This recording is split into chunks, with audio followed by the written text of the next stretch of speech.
Então, nosso tema de hoje aí na live, carboidratos. Aquele nutriente que é tão demonizado, né? Não deveria, é injustiçado, pobre coitado. Mas, né, hoje nós vamos mostrar que ele não merece essa culpa toda. Ok? Então vamos lá. Primeira coisa, será que o carboidrato, de fato, ele é o vilão ali do excesso de peso da população mundial? Será que ele é o culpado por tanta gente obesa no mundo? Tá? Segundo alguns pseudo-especialistas, alguns livros, alguns entusiastas ali, o carboidrato é o verdadeiro culpado. Tá? E eles têm até umas alegações interessantes. Por exemplo, só para vocês terem ideia, mais ou menos ali na década de 60, começou a associar, as pessoas começaram a associar problemas cardiovasculares com excesso de gordura, começou a ver que a população engordava um pouquinho, e aí começaram a limitar, né, orientar, né, algumas associações médicas começaram a orientar que as pessoas limitassem o consumo de carboidratos. Desculpa, o consumo de gorduras. Tá? Beleza. E aí tiveram algumas orientações no sentido de também reduzir, além do consumo de gorduras, reduzir o consumo de alimentos industrializados, a fim da população ter uma melhor qualidade nutricional e emagrecer. Joia, só que o que aconteceu? A população vem engordando, né, desde a década de 60, 70 e não para. Acho que nos últimos anos, ali, nos últimos 2, 3 anos, alguns países começou a ter uma certa estagnação, mas no geral a gente percebeu ali da década de 60, 70 um aumento ali exponencial dos casos de sobrepeso e obesidade, consequentemente de doenças cardiovasculares. Tá? E aí alguns espertalhões falaram, bom, as recomendações estão erradas no sentido de emagrecimento, porque a população recebeu orientação para diminuir o consumo de gordura, mas vem só engordando. Tá? E aí a primeira coisa, a gente vai ver que as recomendações não foram erradas. O problema é que as pessoas não fazem o que é para fazer. Então as pessoas têm dificuldade de seguir as recomendações, seja ela em prol de baixa quantidade de carboidrato, seja em prol de baixa quantidade de gordura. Então quando a gente vai olhar alguns dados estatísticos, a gente vai perceber que o carboidrato ele não é o vilão assim. A gente vai mostrar, vou mostrar para vocês os gráficos relacionados ao consumo de carboidrato e de calorias em geral da população brasileira. Tá? Então vamos lá. Aqui a gente tem na tela de vocês, vamos dar uma olhadinha aqui. Vocês vão ver que a gente tem dados aqui de 1960, tá? 1961. Isso aqui, essa tela aqui, ela mostra o consumo de calorias da população brasileira de 1961 até 2013, ok? Então a gente tem ali mais de 50 anos de evolução ali do consumo calórico. O que a gente vai perceber? Que houve um aumento da quantidade de calorias antigamente, tá? Em 1960 a população ingeria um pouco mais de 2.000 calorias, né? Especificamente 2.200 calorias. E hoje em dia a população ingere por volta de 3.200 calorias. Então a gente teve um incremento absurdo ali na ingesta calórica, de 2.200 calorias para 3.200. Se a gente for observar as curvas, essa curvinha aqui, ó, na verdade essa tendência essa reta aqui de curva de ganho de peso da população brasileira, desculpa, de aumento do consumo calórico da população brasileira, a gente vai ver que isso coincide com exatamente o aumento de peso da população brasileira. Vou mostrar isso daqui um pouquinho para vocês. E aí quando a gente vai olhar de onde vem as calorias que realmente aumentou, a gente observa que teve um aumento substancial. Tá? A gente teve um aumento ali na ordem de quase 50% o consumo calórico. Então a gente saiu de 2.200 para 3.200, quase 50% o consumo calórico. Só que quando a gente vai olhar o carboidrato, olha o que aconteceu com o carboidrato. A gente aumentou só 12% de carboidrato. Ok? Olha em verde ali a tendência de curva. Praticamente se manteve estável. A gente não teve incremento disso. Por outro lado, olha o que aconteceu com o consumo de gordura. O consumo de gordura aumentou 200%. Tá? Então esses dados aqui são dados nacionais, tá? Dados brasileiros, que mostram que da década de 60 para hoje, a gente teve um incremento no consumo calórico da população de 1.000 calorias. Ok? Sendo que a maior parte dessas calorias não veio de carboidrato. Elas vieram basicamente de gorduras, ok? Então, eu não trouxe aqui o gráfico para mostrar, mas se a gente observar o crescimento do sobrepeso na população brasileira, ele coincide completamente com isso aqui, ó. Ele vai subindo nessa mesma magnitude que a gente tem esse gráfico aqui. Então a gente pode entender que, pelo menos na população brasileira, o que aumentou ao longo dos anos, em termos de sobrepeso e de obesidade, não tem a ver com carboidrato. Tem a ver com quantidade total de calorias, que houve um incremento na ordem de 1000 calorias, ok? E assim, a gente vai entender que essas calorias que vêm de gordura não é necessariamente só de gordura de origem animal, até isso impulsionou bastante, né? A gordura de origem animal aumentou bastante, porque o Brasil é um país que tem facilidade em agricultura, pecuária, então ele é forte em pecuária, então carne aqui não é tão caro, alimentos lácteos aqui não são tão caros assim, então a população brasileira consegue consumir bastante disso. Tá? Aumentou, mas quando a gente vai pegar alimentos industrializados, cara, tudo quanto é alimento industrializado tem gordura. Você vai pegar um biscoito, ele tem carboidrato, mas ele tem muita gordura. E a gente tem que lembrar que a gordura tem 9 calorias em cada grama. Tá? Então, diferente de carboidrato que tem 4, ou seja, a gordura tem uma densidade energética muito maior. Então, numa pequena quantidade de gordura, há um aumento gigantesco da quantidade de calorias que a gente ingere. Ok? Então, assim, levando em consideração esse gráfico aqui, essa tabela que eu mostrei para vocês, a gente pode afirmar categoricamente que na população brasileira o carboidrato não foi o culpado do ganho de peso, ok? Então o culpado, se a gente for tentar colocar a culpa em alguém, a gente vai colocar a culpa, e um macronutriente específico, a gente vai colocar a culpa em gorduras, ok? Mas eu não considero isso, eu considero que o culpado foi o valor calórico aumentado que a gente teve da década de 60 para hoje.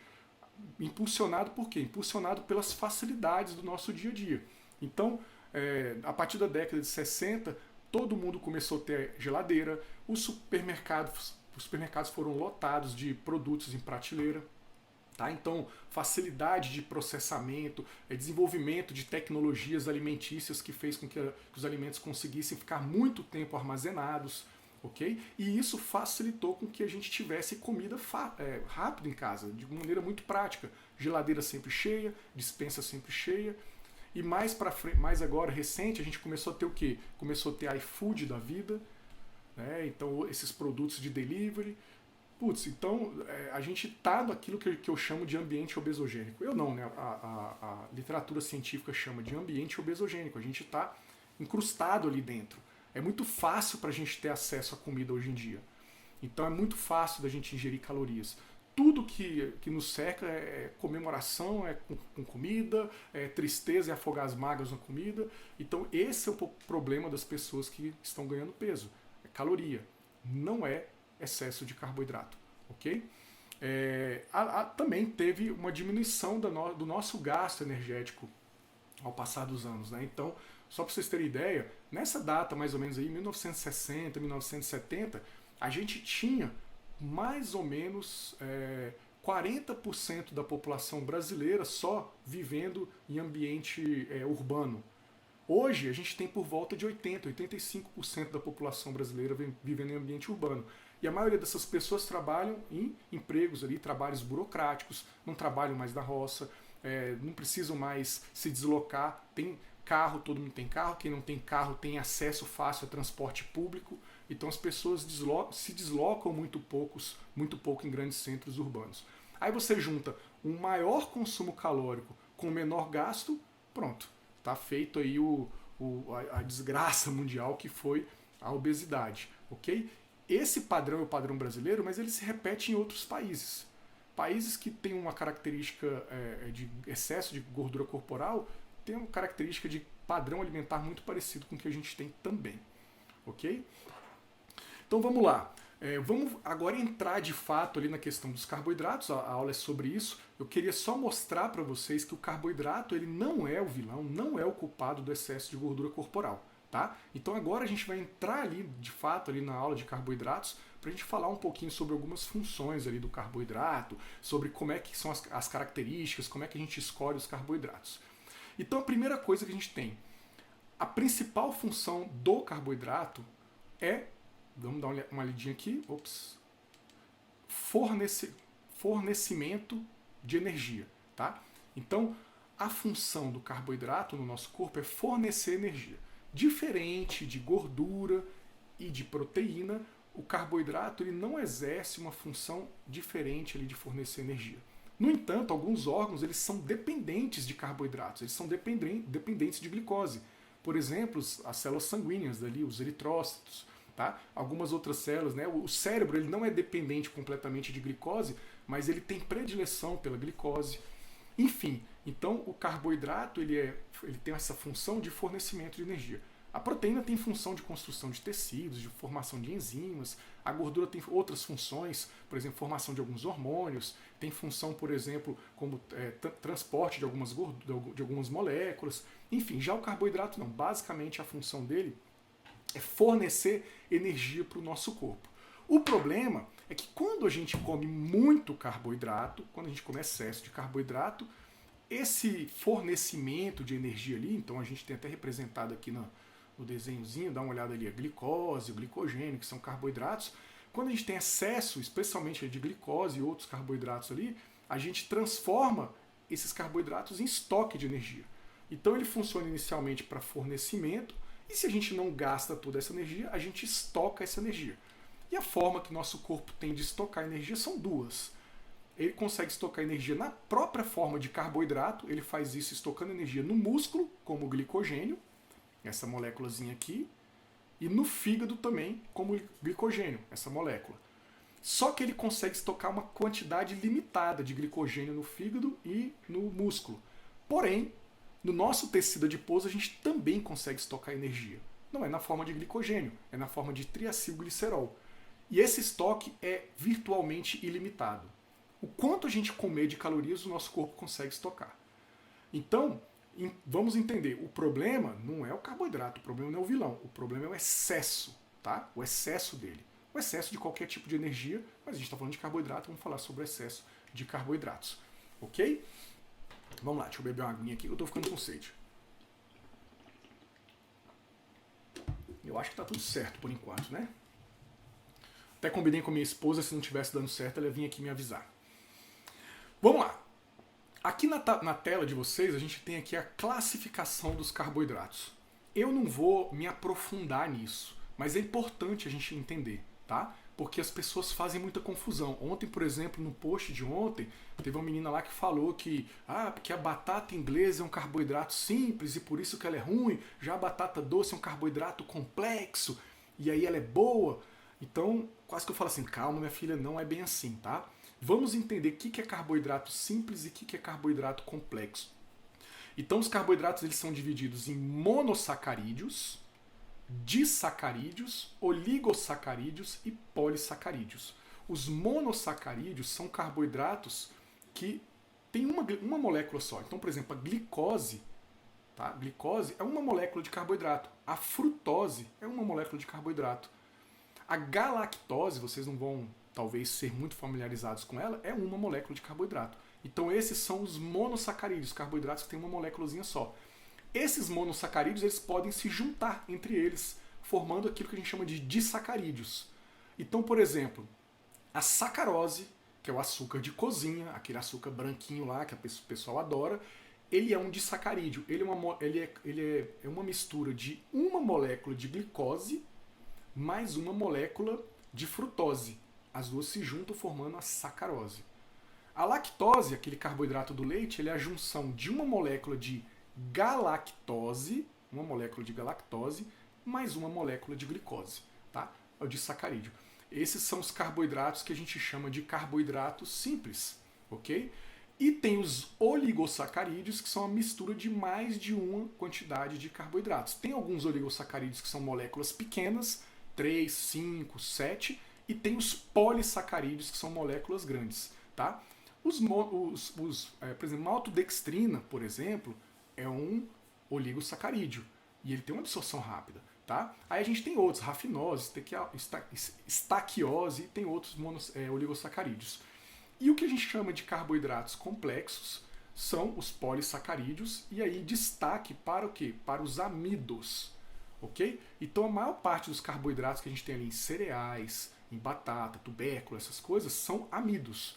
Eles são moléculas grandonas de glicose, são várias moléculas de glicose junto, milhares delas juntas. E o nosso corpo precisa quebrar isso em moléculas pequenas, ok?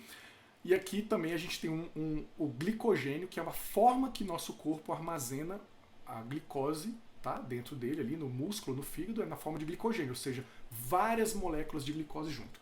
Então, quando eu como uma batata, eu estou comendo um polissacarídeo, ok? É um carboidrato complexo, que tem uma molécula grandona. E aí lá na minha boca ele já começa a sofrer digestão, da mastigação e da mastigação de algumas enzimas.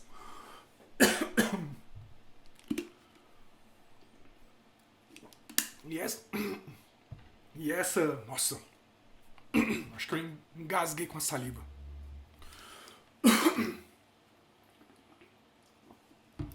Quase que eu morro aqui. Então,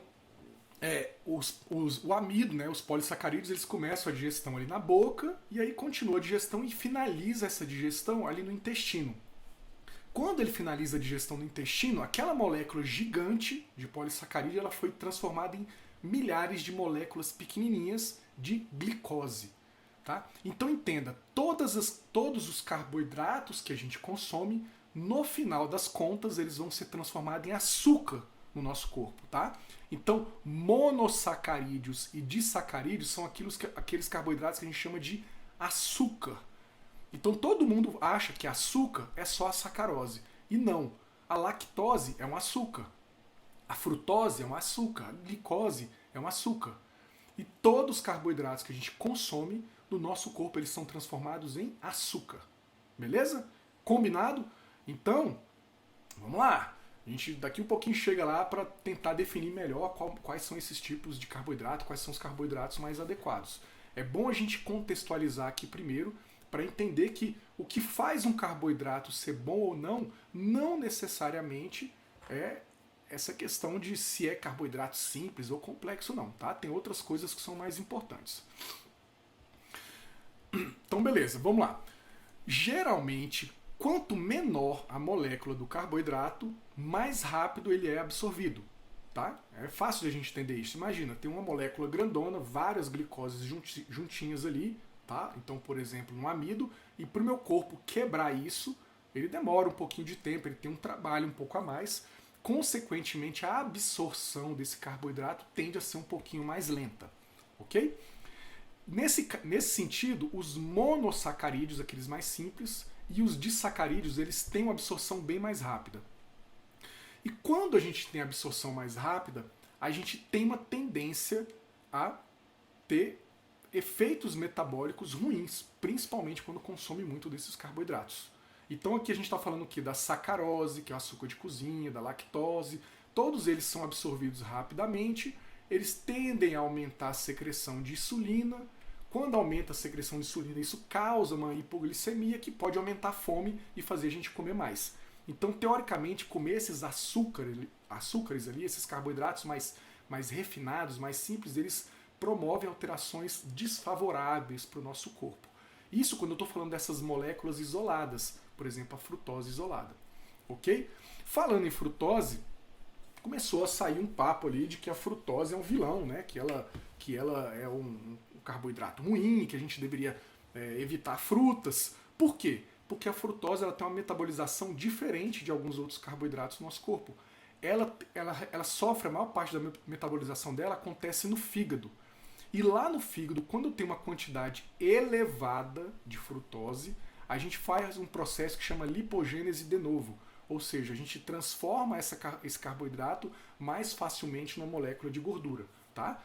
Então ele tem uma produção dessa moléculazinha aqui, que a gente chama de triacilglicerol. E essa molécula ela pode aumentar a esteatose hepática, aumentar a resistência à insulina, atrapalhar ali o nosso controle da glicose no corpo, aumentar a pressão arterial. Ok? Então, e aí a partir disso as pessoas começaram a demonizar as frutas. A gente vai chegar lá nas frutas, tá? Então a partir de uma informação de que o excesso de frutose poderia ter metabolização hepática e isso trazer efeitos deletérios para a saúde, as pessoas já começaram a ficar com medo de fruta. Vamos entender o quanto de frutose seria ruim, ok? Será que fruta é perigoso? Vamos lá. A ingestão diária de frutose livre na população americana, quando eu estou falando frutose livre, é a frutose excluindo a sacarose, excluindo o açúcar de cozinha e outras moléculas do tipo. É de cerca de 16 gramas por dia, ok? Com a ingestão de alimentos industrializados, especialmente a ingestão de alimentos ricos em xarope de milho, xarope de elevado teor de frutose, onde a gente encontra isso? Cara, em todos os produtos industrializados que a gente sabe que são doces. De Coca-Cola a sucrilhos, a qualquer tipo desses carboidratos refinados, eles são adoçados com frutose. Porque é mais barato fazer a frutose do xarope de milho do que fazer a sacarose, ok? E ele adoça mais. E aí, quando as pessoas têm o consumo desses alimentos, elas chegam a ter um consumo total de 100 gramas a 150 gramas por dia só de frutose. Daí, quando junta o consumo que tem nas frutas, nos alimentos normais, com a quantidade que a gente tem de alimentos ali industrializados. Então, 100 gramas, 150 gramas por dia é alto. Isso sim pode trazer problemas. 15 gramas, 30 gramas por dia não vai trazer problema. Okay? Na população brasileira é menos ainda. A população brasileira consome muito pouca fruta. Então, estima-se que o consumo médio de frutose livre, tá? Frutose que estaria ali em frutas e outros alimentos saudáveis, é de menos de 5 gramas. Já quando a gente tem uma alimentação rica ali em refrigerante, essas coisas, e parte da população tem, esse consumo vindo da sacarose chega a passar de 27 gramas, 30 gramas ao dia. Tá? Então, vamos lá. Fruta não é composta só de frutose, gente. Fruta é composta de frutose, de glicose, de sacarose, de outros carboidratos. E não tem tanta frutose. Como a gente pode ver nessas tabelas oficiais, que eu trouxe aqui para vocês darem uma olhada, e eu trouxe de algumas frutas características da gente. Por exemplo, vamos olhar aqui, ó. Deixa eu só conferir se está tudo certo. Aparentemente está tudo certo. A gente tem a maçã. Por exemplo, a maçã é um dos alimentos que tem mais frutose. Quantos gramas de frutose tem? 7,6 gramas de frutose livre, mas a gente tem um pouco de sacarose, o que soma 9 gramas de frutose em 100 gramas. E a gente observa que é um dos que tem mais.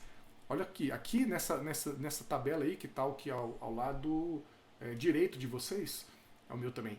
9 gramas, 3 gramas, 2,4 gramas, 7,6 gramas, 6 gramas, 4 gramas, 3 gramas, 5 gramas. Então a maioria não chega nem a 5 gramas de frutose.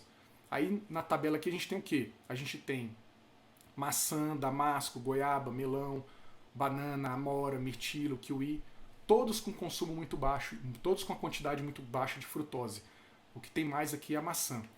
Nesse outro lado aqui a gente tem outras frutas. Por exemplo, a manga também, 7,9 gramas. E as outras todas ali abaixo de 5 gramas. Ok? Olha quanta frutose tem nas frutas ali que as pessoas demonizam tanto. Agora vamos dar uma olhadinha em alguns outros alimentos. Açúcar. Metade do açúcar é frutose.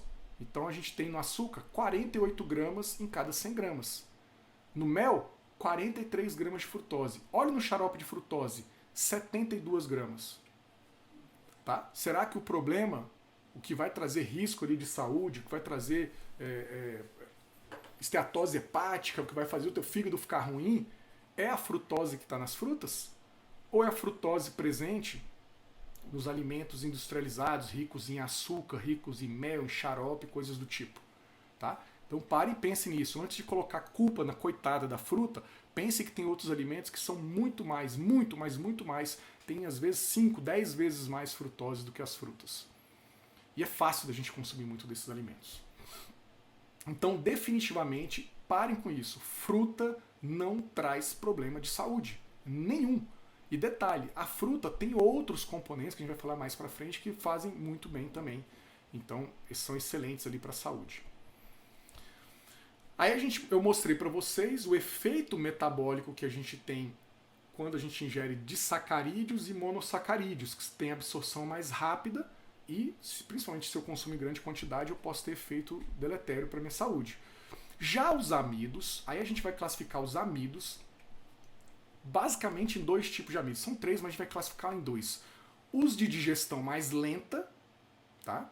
Esse SDS. E os amidos de digestão mais rápida. Os de digestão lenta, eles são absorvidos lentamente, tá? Mantém a glicemia estável, diminui as respostas, tem baixas respostas insulinêmicas, mantém o nível de saciedade e diminui o nosso consumo energético. Já os amidos de digestão rápida, eles têm todos aqueles efeitos metabólicos parecidos com, por exemplo, a glicose. Eles são digeridos rapidamente, aumentam a glicemia muito rápido, estimulam muito a liberação de insulina, faz a gente ficar com muita fome, né, porque faz hiperglicemia e depois uma hipoglicemia, e faz com que a pessoa tenha mais sensação de fome. Geralmente, esses amidos de digestão rápida são os alimentos mais refinados. Então, se você pega igual o pessoal fica aí, vou usar o suplemento de batata doce em pó. Cara, batata doce normal, ela tem a digestão lenta. A batata doce em pó, ela tem a digestão rápida. A maltodextrina, que é o carboidrato que é tirado do milho, ela tem uma resposta insulinêmica mais alta do que açúcar de cozinha. É muito rapidamente absorvido. Já quando você come o milho, não. Por que quando come o milho não? Porque o milho ele está inteiro, o milho ele tem fibras, o milho ele tem aquela casquinha ali rica em fibra ali que dificulta o processo de digestão, as moléculas são maiores. Já no amido, na farinha ali, ele tem uma digestão bem rápida. Então o problema, aparentemente, o primeiro problema é quando a gente tem uma absorção muito rápida desses carboidratos, ok? E não necessariamente do tipo ali de carboidrato, porque a gente pode ter amidos, carboidratos complexos ali que são absorvidos rapidamente. E a gente tem um outro tipo de carboidrato que a gente chama de amido resistente. Eu não vou falar muito dele hoje, mas na verdade o amido resistente ele funciona como se fosse uma fibra. Então alguns carboidratos eles têm um índice glicêmico mais alto quando eles são quentes, depois eles têm um processo que a gente chama de retrogradação, e quando ele fica frio ele tem um índice glicêmico mais baixo, porque ele forma amido resistente. Exemplo arroz, exemplo batata. Por exemplo, a batata inglesa, quando você come ela fria, ela tem um índice glicêmico baixo, ela não tem um índice glicêmico alto. Ok? Mas a gente não precisa falar muito disso, porque os amidos resistentes eles se assemelham mais ou menos às características que as fibras têm no nosso corpo. Tranquilo até aí? Essa parte é meio pesada, né? Meio puxada, mas logo a gente chega na parte mais prática ali da aula e vai ficar mais interessante. E a primeira parte interessantíssima da gente entender é sobre as respostas glicêmicas que a gente tem. Todo mundo fala muito sobre índice glicêmico dos alimentos, tá? Então fala que alimentos com índice glicêmico alto são os piores, e os alimentos com índice glicêmico baixo e moderado são os melhores. O que é o índice glicêmico? Que raios que é isso, o índice glicêmico? Na verdade, o índice glicêmico é uma medida que a gente tem para estimar o tempo que aquele carboidrato é absorvido e chega na minha corrente sanguínea. Tá? Então, supostamente, quanto mais rápido o carboidrato chega na corrente sanguínea, pior. Por quê? Vamos dar uma olhadinha aqui nesse gráfico aqui. Então, a gente tem em vermelho alimentos que têm um índice glicêmico rápido e em verde alimentos que, teoricamente, têm um índice glicêmico mais baixo. Então, com o alimento de índice glicêmico alto, o que vai acontecer? A glicemia sobe demais, isso dá um pico de glicose, consequentemente a gente tem um pico de insulina junto. A insulina é o carboidrato que é a molécula, né, é o hormônio que leva o carboidrato para dentro das células. Então, se eu liberei muito carboidrato na minha corrente sanguínea e eu liberar muita insulina também, eu vou pegar aquele carboidrato e varrer da minha corrente sanguínea. Com isso, a minha glicemia ela faz o quê? Ela cai. Eu tenho queda na glicemia. Quando eu tenho queda na glicemia, o meu corpo entende que está faltando energia. E ele estimula o quê? Fome. Tá? Então o que acontece com carboidratos de absorção muito alta? Eles dão pico e depois eles caem. Quando eles caem, eles dão fome. E se a pessoa come de novo, eles ficam em pico e fica nisso. Então, teoricamente, quanto mais rápido o carboidrato, mais fome a gente tem, mais fome a gente come. Isso é em teoria. Na prática, nem sempre isso acontece.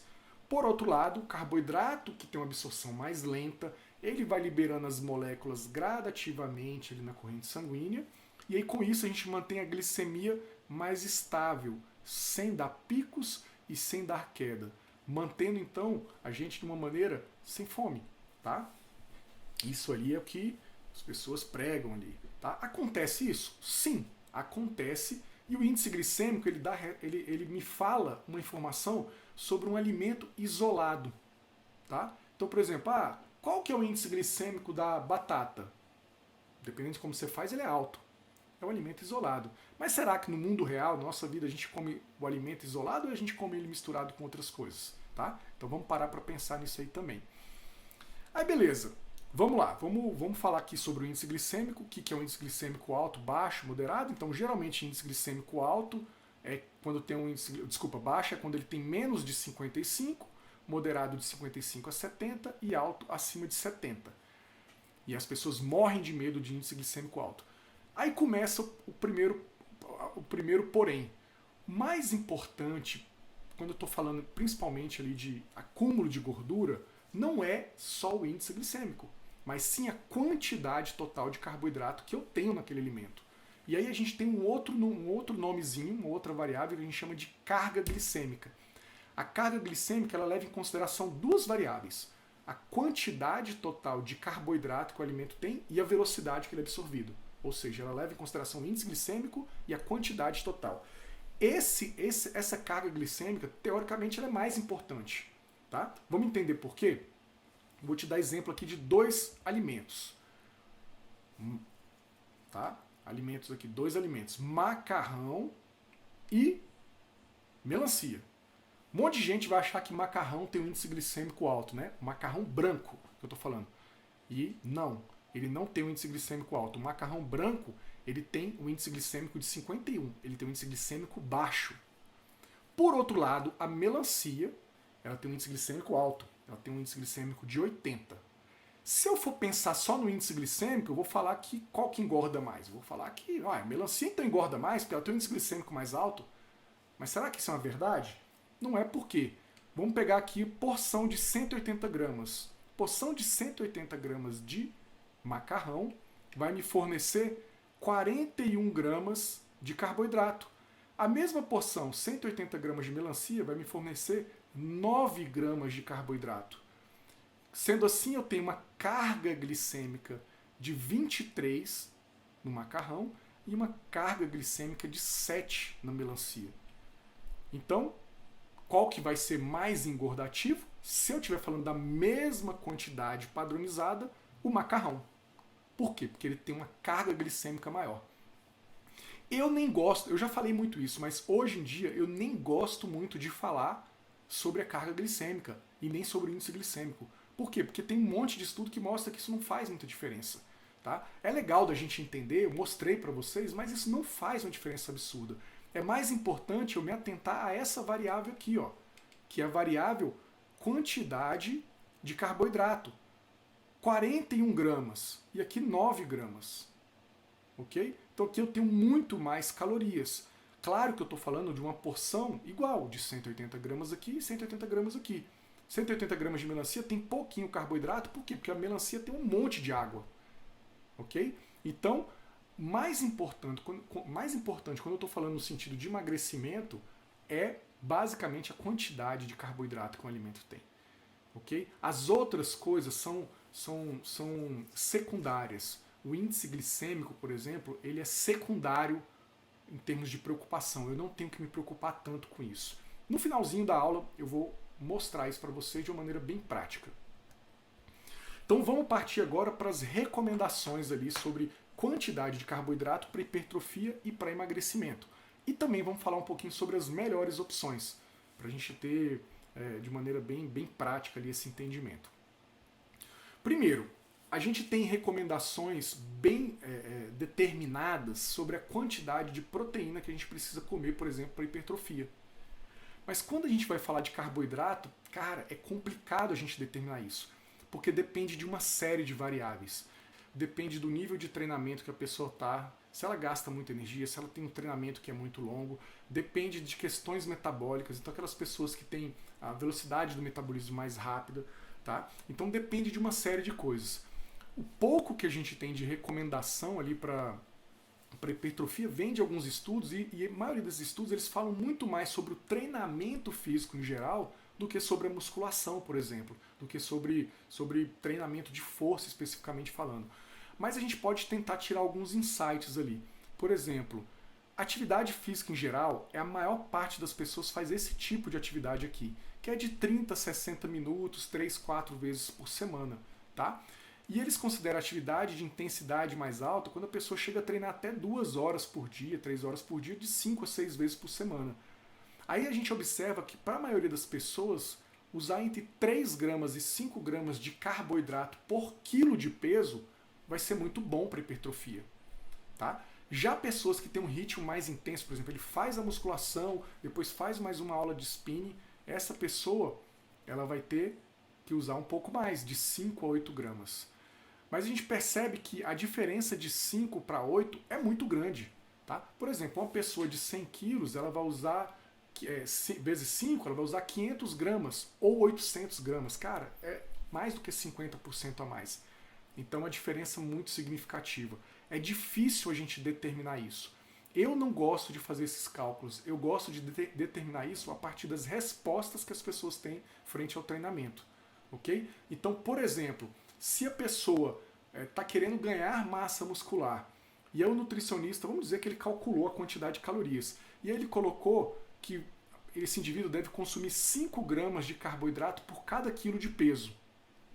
Aí beleza, passou ali 2, 3 meses, fez uma avaliação física, aí o cara ganhou a massa muscular, legal. Mas quando ele mediu o percentual de gordura, ele ganhou gordura também. Então comendo 5 gramas de carboidrato, ele ganhou gordura. O que o nutricionista tem que fazer? Primeiro, perguntar se ele está seguindo a dieta no final de semana, outras coisas assim. Não, estou fazendo tudo certinho. Então o nutricionista vai ter que reduzir a ingesta de carboidrato. Colocar, por exemplo, 4 gramas. Porque provavelmente com 4 gramas ele vai ficar ok. Mas pode acontecer o contrário. A pessoa colocou 5 gramas, ganhou massa muscular, mas perdeu gordura. E não era o objetivo perder gordura. Se está perdendo gordura, a gente pode entender que a pessoa está comendo menos calorias do que precisa. Está tendo menos energia do que precisa. Então o nutricionista pode ir lá, em vez de deixar 5 gramas de carboidrato, ele pode aumentar para 5,5, para 6, para subir o aporte de carboidrato e de calorias para esse indivíduo provavelmente ter uma resposta melhor em termos de hipertrofia. Como eu falei, eu não faço esses cálculos, eu faço a avaliação, vejo as respostas e aí faço as modificações em cima disso. Eu trouxe esses dados aqui para vocês verem que tem na literatura alguma coisa, mas assim, é muito pouco palpável assim, essas recomendações que a gente tem. Ok? Deixa eu ver aqui um negócio aqui. Tá, pronto. Então vamos lá. Aí, então, acho que deu para ficar claro ali mais ou menos como é que é a questão de recomendações para hipertrofia, né? É essa bagunça mesmo. Essa bagunça mesmo que eu expliquei para vocês, tá? Vamos entender para emagrecimento. Cadê o negócio aqui de emagrecimento? Para emagrecimento. Tá, aqui aqui na verdade eu esqueci que eu deixei as minhas recomendações para hipertrofia, tá? Mas essas recomendações, como eu falei, elas são bem generalistas. Então eu considero uma quantidade adequada, vamos lá, de 3 a 5 gramas de carboidrato para a maioria dos indivíduos praticantes de academia. Tá? Indivíduos normais, que faz uma musculação ali com intensidade, faz um cardio ali mais curtinho, treina ali com mais ou menos 1 hora por dia, ali 4, 5 vezes por semana. Já para pessoas que treinam mais, que fazem mais movimento, fazem esporte, jogam futebol, aí a gente já pode subir um pouquinho mais, de 4 a 7 gramas. Ou se não, para indivíduos normais ali, que fazem atividade normal, mas tem o metabolismo mais acelerado. Ok? E a quantidade mais alta, 6 a 10 gramas, cara, é só para atletas que fazem atividades de longa duração. Por exemplo, eu já tive atleta que treinava lá no consultório, que fazia dieta comigo no consultório, que era jogador de basquete. O cara treinava 4, 6 horas por dia. Então o aporte de calorias do cara era alto e o de carboidrato lá em cima. O cara usava 8, 10, 12 gramas de carboidrato muitas vezes, a depender da fase de treinamento. E eu já errei demais, eu já coloquei muita gente para engordar no começo da minha carreira de nutricionista fazendo isso. Tentando ouvir ali que o empirismo, né? Então ali livros empíricos ali que falavam que as pessoas deveriam comer 10 gramas, 12 gramas de carboidrato. Aí colocava pro cara querendo ganhar massa muscular, ele voltava 4 meses depois com 5 quilos. Aí eu ia avaliar ele, era 3 de gordura, 4 de gordura, 1, 2 de músculo. Ridículo, né? A pessoa tinha que perder gordura depois, então não funcionava. Então hoje em dia eu coloco quantidades um pouco menores e vou mudando ali de acordo com as respostas da pessoa. Na maioria das vezes, eu sequer falo para esse cara vir para o consultório. eu oriento ele como ele pode fazer por conta própria. Muitas vezes ele precisa só fazer a avaliação física. Aí vamos lá. E para emagrecimento? Para emagrecimento, tá vendo as interrogações ali? Não tem dose para emagrecimento. Tá? Para emagrecimento a gente precisa, vou reforçar mais uma vez, precisa de déficit energético, precisa de comer menos carboidrato. Basicamente é isso. A gente não tem... Tô vendo a galera falando para eu desativar os comentários. Juro que eu tentei desativar os comentários, mas não deu certo. Próxima vez eu vou conseguir. Então, para emagrecimento, gente, a gente não tem quantidade definida. Por que isso? Porque vai depender do perfil da pessoa. Tem pessoas que preferem comer um pouco mais de carboidrato na dieta, então eu posso reduzir bastante gordura. Tem pessoas que preferem comer um pouco mais de gordura na dieta, então eu vou ter que reduzir mais os carboidratos. O que eu preciso para o emagrecimento acontecer é reduzir calorias de uma maneira geral, independente se é de gordura ou de carboidrato. Então não tem muito isso, não tem uma quantidade definida.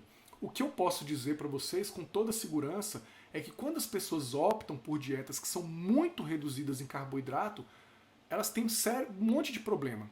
Tá? O primeiro problema é a grande dificuldade de se manter essa dieta. Porque, cara, o carboidrato está no nosso redor, tudo tem carboidrato. Então, privar demais de carboidrato já traz o primeiro problema, que é a dificuldade de se manter a dieta em si. De deixar de comer uma fruta, deixar de comer um pão. É difícil fazer isso. Ok? A segunda desvantagem que tem quando eu diminuo demais carboidratos é a questão do risco maior que eu tenho de me sentir mal no começo da dieta. Tá? Então, fraqueza, dificuldade de executar exercício com alta intensidade, isso tudo acontece. Existe uma adaptação? Sim, existe uma adaptação. As pessoas conseguem se adaptar, elas conseguem melhorar essa situação. Mas tem outros que não conseguem nem chegar ao ponto de ter essa adaptação. Tá? Porque já desiste logo no meio do caminho. Então a ideia é que não seja muito restritivo nesse sentido do carboidrato. Até porque os estudos mostram que não há diferença numa dieta que tem baixo carboidrato e uma dieta que tem mais carboidrato se o valor calórico delas for igual. Eu já falei isso diversas vezes, a gente pode falar mais, posso fazer live sobre isso e as pessoas às vezes insistem. Tá? Então não temos quantidade determinada de carboidratos para o emagrecimento. Eu sugiro que tenha carboidrato na dieta, porque vai ficar tudo muito mais fácil, a dieta fica até melhor, fica mais fácil de ser executada, ok? Muita restrição faz com que a gente tenha muito risco de ter compulsão, de não conseguir sustentar a intervenção depois. Algumas pessoas consideram a quantidade interessante entre 1 e 3 gramas por dia, tá? 1 e 3 gramas por dia de carboidrato por quilo de peso. Isso não é uma quantidade assim tão baixa. 1 grama é puxado, mas dá. As pessoas talvez nem se sintam mal com essa quantidade, tá? Mas eu considero mais adequado ir testando mesmo, achar uma quantidade ali que te dê conforto e que você tenha resultado. Essa é a melhor forma da gente abordar, tá? Não precisa restringir demais. E agora o mais importante são as recomendações, cara. São recomendações extremamente simples. Então o ideal é que eu reduza os carboidratos mais refinados. O que eu vou chamar de carboidratos refinados? São aqueles carboidratos que eles são triturados, moídos, liquidificados. Por que o ideal é a gente reduzir esses carboidratos? Não é pela questão só do pico glicêmico, da resposta insulinêmica, nada disso. Mas porque esses carboidratos, esses alimentos, eles tendem a ter uma quantidade maior de carboidrato do que os seus alimentos padrões. Então, por exemplo, vamos falar aqui da tapioca. Tá? A tapioca, se eu pegar 100 gramas de tapioca, eu tenho bem mais carboidrato do que se eu pegar 100 gramas de mandioca. A tapioca, ela vem de onde? Ela vem da mandioca. Mas a mandioca tem bem menos carboidrato. A mandioca, em cada 100 gramas, eu tenho 30 de carboidrato. A tapioca, em cada 100 gramas, eu tenho 80. Ok? Refrigerantes, sucos, mesmo sucos saudáveis, suco de uva natural, eles têm muito mais carboidrato do que as frutas. Então, por exemplo, 200 gramas de uva, mais ou menos, vai ter ali mais ou menos uns 25 gramas de carboidrato. Onde que eu vou ter 25 gramas de carboidrato? Sei lá, 200 gramas, vamos falar, 200 ml de suco de uva tem 35 gramas de carboidrato, tem quase o dobro. Quase o dobro não, tem 50% a mais do que a fruta. Sendo que a fruta tem fibra, tem a semente que retarda a resposta glicêmica, que tem os efeitos benéficos ali também daquelas fibras ali, tá? Então tudo que é mais refinado tende a ser pior. Todas as versões integrais são melhores. Nem sempre esse melhor é pela questão de ser absorvido mais lentamente e de ter menos carboidrato.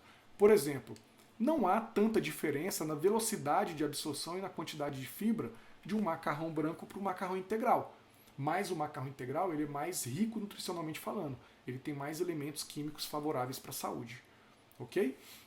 E aí quando a gente vai para doce, o bicho pega. Por que o bicho pega? Porque muitos doces também são ricos em gorduras. Tá? Então você pega um chocolate, ele tem açúcar, mas ele tem um monte de gordura também. Então a densidade energética vai lá para cima. Então não tem jeito. Os melhores carboidratos são aqueles carboidratos mais integrais, menos processados, por uma série de motivos. E o principal motivo é porque eles são mais ricos em micronutrientes, vitaminas, minerais e fitoquímicos. Esse é o principal motivo que faz os carboidratos complexos ali, os carboidratos integrais, desculpa, serem melhores. Ok? Então batatas, tubérculos em geral, aveia, frutas, esses que estão aqui na tela são os melhores carboidratos. Significa que você não pode comer os outros? De jeito nenhum. Se você tiver ajustado a quantidade deles na dieta, você pode comer qualquer um dos dois. Mas há uma tendência a você comer mais carboidrato quando você prioriza os carboidratos mais refinados. Ok? Essa que é a questão. Vamos entender isso na prática. Eu vou dar exemplo aqui de 3 alimentos. A tapioca, o pão integral e a batata inglesa. Então aqui antigamente a tapioca era um mocinho, né? Hoje ela também está meio que demonizada um pouco. Então vamos lá. Primeiro vamos falar sobre índice glicêmico. Quais desses alimentos aqui tem um índice glicêmico baixo? Tá? Eu vou resumir aqui. O pão ele tem um índice glicêmico mais baixo. A tapioca ela tem um índice glicêmico bem alto. E a batata inglesa depende como ela é feita, mas a gente vai considerar como ela tendo um índice glicêmico alto. Então, se eu for pensar só no índice glicêmico, eu vou eleger o pão como um alimento mais interessante para a minha dieta. Tá? Se eu estiver comparando 100 gramas de cada alimento. Tá? Então, 100 gramas de tapioca versus 100 gramas de pão integral versus 100 gramas de batata. Só a título de comparação, 100 gramas de tapioca é uma tapioca grande, umas 4 colheres de sopa ali cheias. 100 gramas de pão integral são 4 fatias de pão integral. E 100 gramas de batata é uma batata ali média, ali mais ou menos. Ok? Então, desses 3 alimentos aqui, o pão integral tem um índice glicêmico mais baixo. Só que quando eu vou olhar a quantidade de carboidrato que cada um desses alimentos tem, a tapioca, em 100 gramas, ela tem mais ou menos 80 gramas de carboidrato. O pão integral, em 100 gramas, ele tem mais ou menos ali umas 50 a 60 gramas de carboidrato. 80 versus 50. Então, o pão integral ganhou. Primeiro porque ele tem um índice glicêmico mais baixo, segundo porque ele tem menos carboidrato na mesma porção, de mesma quantidade de gramas. E a batata inglesa? Em 100 gramas de batata inglesa, eu tenho entre 15 e 18 de carboidrato. Então aqui, na tapioca, eu tenho 80, aqui eu tenho 50, 60, aqui eu tenho 15. Então desses 3 alimentos, se eu estiver pensando na quantidade fixa, 100 gramas, o mais emagrecedor é a batata, mesmo se ela tiver com índice glicêmico mais alto. Por quê? Porque ela tem menos carboidrato, ela fornece menos energia. Fornecendo menos energia, eu vou ter que tirar energia de algum lugar. E adivinha de onde eu vou tirar? Dos meus estoques de gordura. Ok? Então, pense nisso. A quantidade de carboidrato do alimento e da refeição é o que determina seu sucesso no emagrecimento, falando de carboidrato. Lembrando que a gente tem que pensar na gordura também. Ok? E detalhe, quando você vai comer uma batata, geralmente você não come a batata pura. Você come a batata misturada com sei lá, com vegetais, você come a batata misturada ali com proteína. Então, esses outros elementos, as fibras, a própria gordura, a proteína, eles retardam o esvaziamento gástrico, fazendo com que eu mude completamente as minhas respostas glicêmicas, ou seja, mude completamente o índice glicêmico da refeição. Então, é uma baita babaquice a gente ficar pensando demais no índice glicêmico. A gente tem que pensar na refeição como um todo. Tranquilo? Então, assim, considerações finais ali sobre o carboidrato. Deixa eu ver se a gente consegue ter uns minutinhos ali de dúvidas. Carboidrato é uma fonte importante para a saúde e principalmente para a prática de exercício. A maior parte dos esportes ali eles vão requerer carboidrato para uma ótima execução. Então, corrida, futebol, a própria musculação precisa de carboidrato. Então, não é um vilão, muito pelo contrário, ele é importante, principalmente para a prática de exercício. A gente deve priorizar a qualidade dos carboidratos. Então, pegar carboidratos que são mais complexos ali, que preserva mais a quantidade de micronutrientes, que tem mais fibras, ok? A quantidade ingerida no dia é o fator mais determinante para um eventual acúmulo de gordura e não o tipo. Então, se eu como muito pouquinho de açúcar, sei lá, só como açúcar, mas eu como muito pouco de açúcar e não como mais nada e tenho um déficit calórico, eu vou emagrecer. Pode ser que eu não fique saudável, mas que eu vou emagrecer, eu vou. Ok?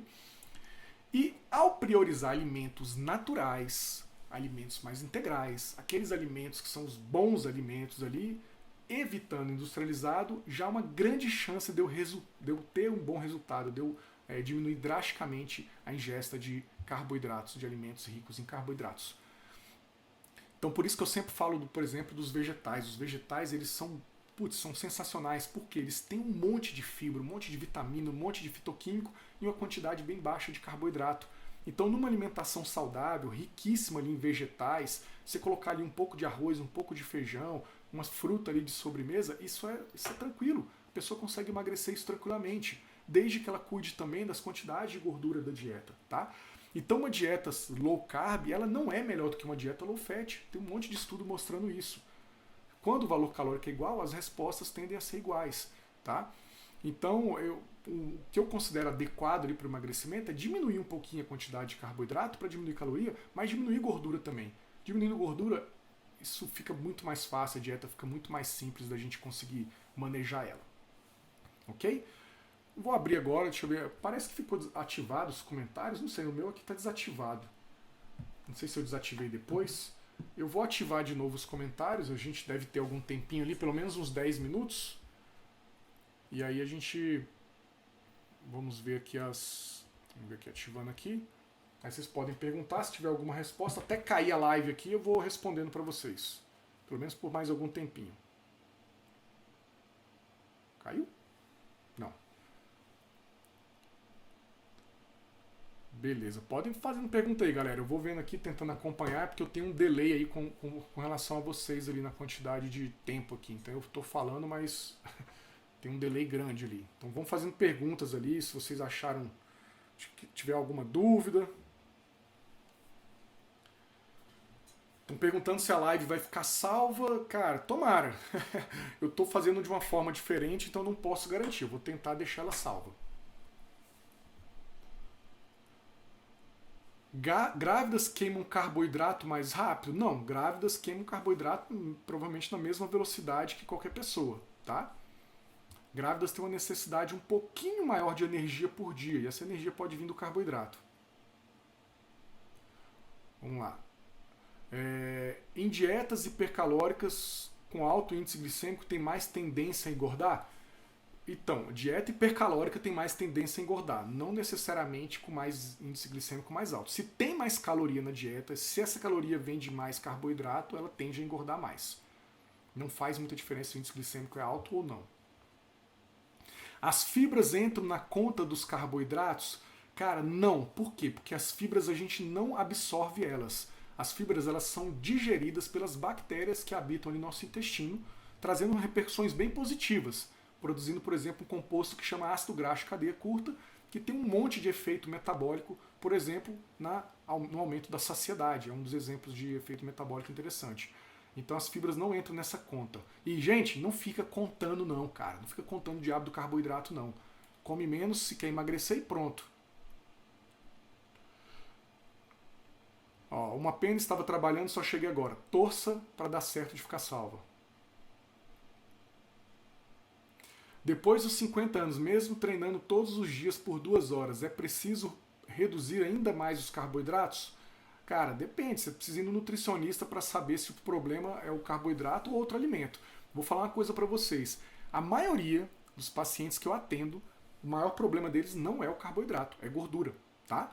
Então, a aula da semana que vem, já deixa eu até dar o recado para vocês, semana que vem a gente vai fazer uma aula sobre proteína. Cara, é a live mais top que vocês vão ver.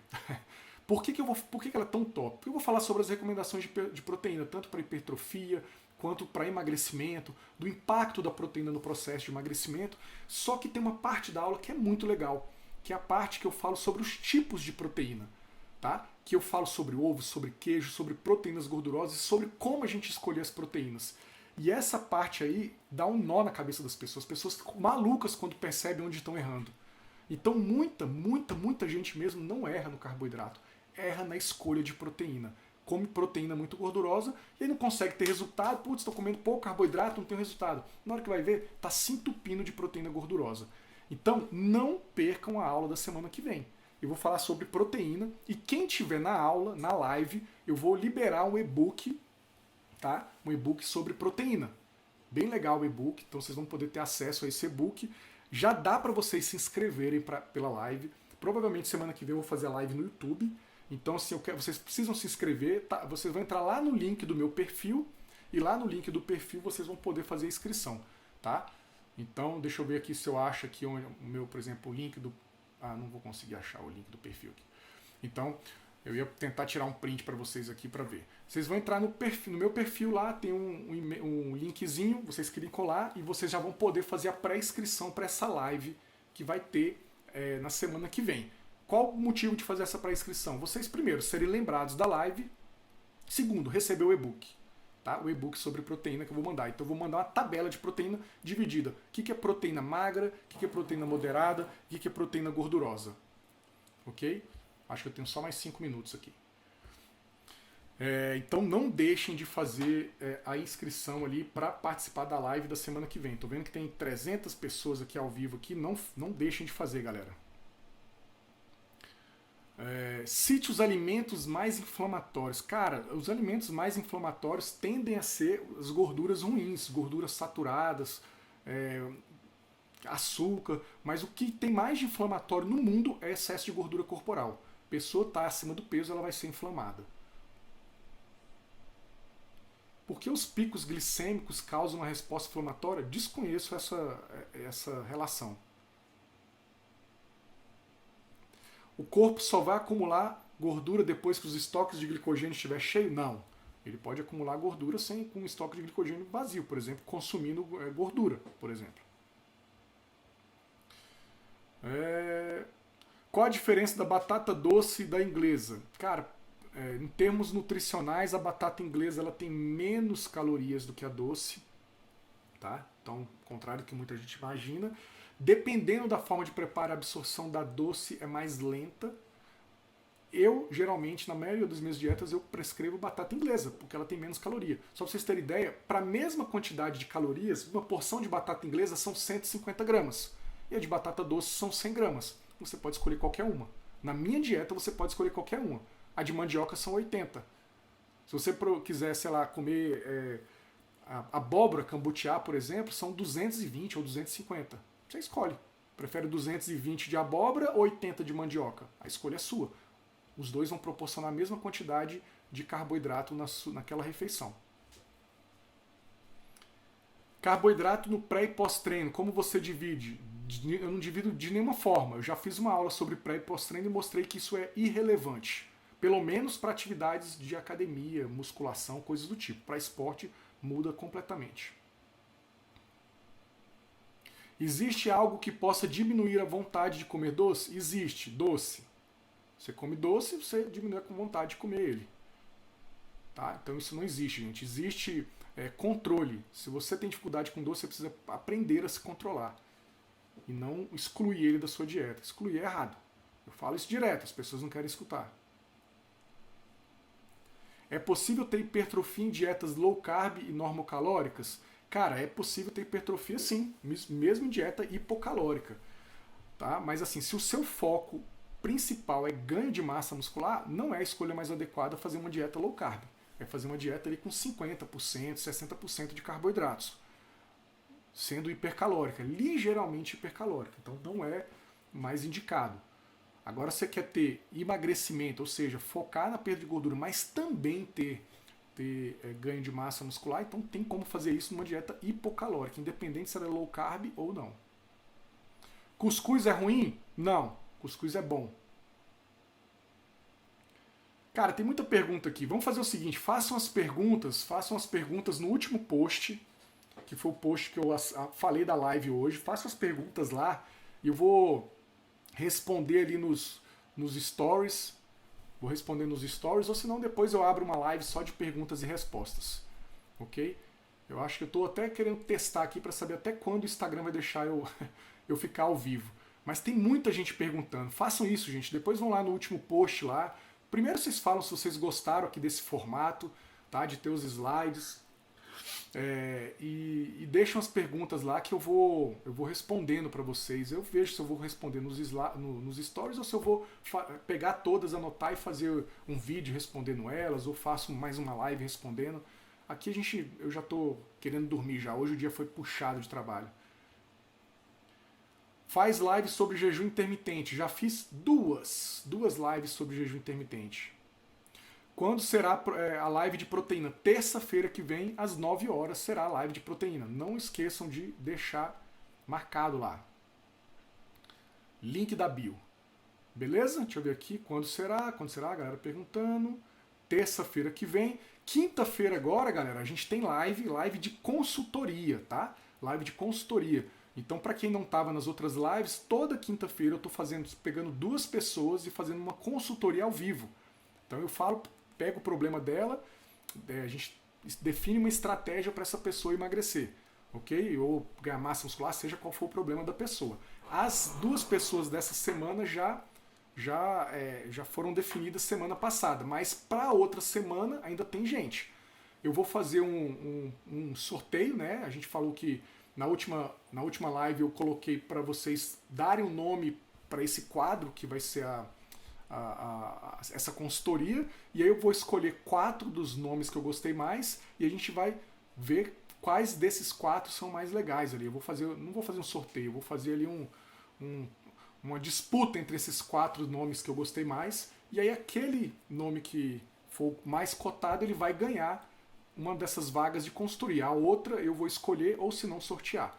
Mas quem também quiser participar, tem um link no perfil lá sobre a consultoria gratuita. Então se cadastra lá para preencher um pré-questionário para tentar uma das vagas. Tem muita gente, já tem umas 200 pessoas que se cadastraram e eu estou escolhendo, aí depois eu vou ver a forma. Uma dessas vagas vai ser para quem colocou no post da semana passada os nomes lá, e o nome mais legal, o nome mais criativo, que eu gostar mais, vai ganhar uma dessas vagas.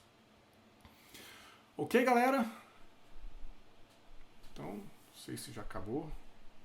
Enfim, eu vou finalizar a live aqui. Tô na dúvida se o negócio já fechou ou não. E aí a gente se encontra na semana que vem. Ok? A gente pode se encontrar na semana que vem. Um abraço para todos. Deixa eu tentar fechar porque eu não sei se estou conseguindo fechar aqui. Interromper transmissão. Um abraço.